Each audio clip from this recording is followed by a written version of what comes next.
സങ്കീർത്തനം 28. യഹോവേ, ഞാൻ നിന്നെ വിളിച്ചപേക്ഷിക്കുന്നു. എൻ്റെ പാറയായുള്ളവ നീ കേൾക്കാതിരിക്കരുതേ. നീ മിണ്ടാതിരുന്നിട്ട് ഞാൻ കുഴിയിൽ ഇറങ്ങുന്നവരെ പോലെ ആകാതിരിപ്പാൻ തന്നെ. ഞാൻ എൻ്റെ കൈകളെ വിശുദ്ധാന്തർ മന്ദിരത്തിങ്കിലേക്ക് ഉയർത്തി നിന്നോട് നിലവിളിക്കുമ്പോൾ എൻ്റെ യാചനകളുടെ ശബ്ദം കേൾക്കണമേ. ദുഷ്ടന്മാരോടും അകൃത്യം ചെയ്യുന്നവരോടും കൂടി എന്നെ വലിച്ചുകൊണ്ടു പോകരുതേ. അവർ കൂട്ടുകാരോട് സമാധാനം സംസാരിക്കുന്നുവെങ്കിലും അവരുടെ ഹൃദയത്തിൽ ദുഷ്ടതയുണ്ട്. അവരുടെ ക്രിയയ്ക്ക് തക്കവണ്ണവും പ്രവൃത്തികളുടെ ദുഷ്ടതയ്ക്ക് തക്കവണ്ണവും അവർക്ക് കൊടുക്കണമേ. അവരുടെ കൈകളുടെ പ്രവൃത്തി പോലെ അവരോട് ചെയ്യണമേ. അവർക്ക് തക്കതായ പ്രതിഫലം കൊടുക്കണമേ.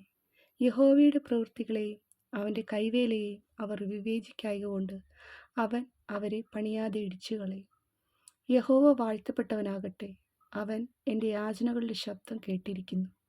യഹോവ എൻ്റെ ബലവും എൻ്റെ പരിചയമാകുന്നു. എൻ്റെ ഹൃദയം അവങ്കൽ ആശ്രയിച്ചു, എനിക്ക് സഹായവും ലഭിച്ചു. അതുകൊണ്ട് എൻ്റെ ഹൃദയം ഉല്ലസിക്കുന്നു, പാട്ടോടെ ഞാൻ അവനെ സ്തുതിക്കുന്നു. യഹോവ തൻ്റെ ജനത്തിൻ്റെ ബലമാകുന്നു, തൻ്റെ അഭിഷിക്തന് അവൻ രക്ഷാദുർഗം തന്നെ. നിന്റെ ജനത്തെ രക്ഷിച്ച് നിന്റെ അവകാശത്തെ അനുഗ്രഹിക്കണമേ. അവരെ മേയിച്ച് എന്നേക്കും അവരെ വഹിക്കണമേ. ആമേൻ.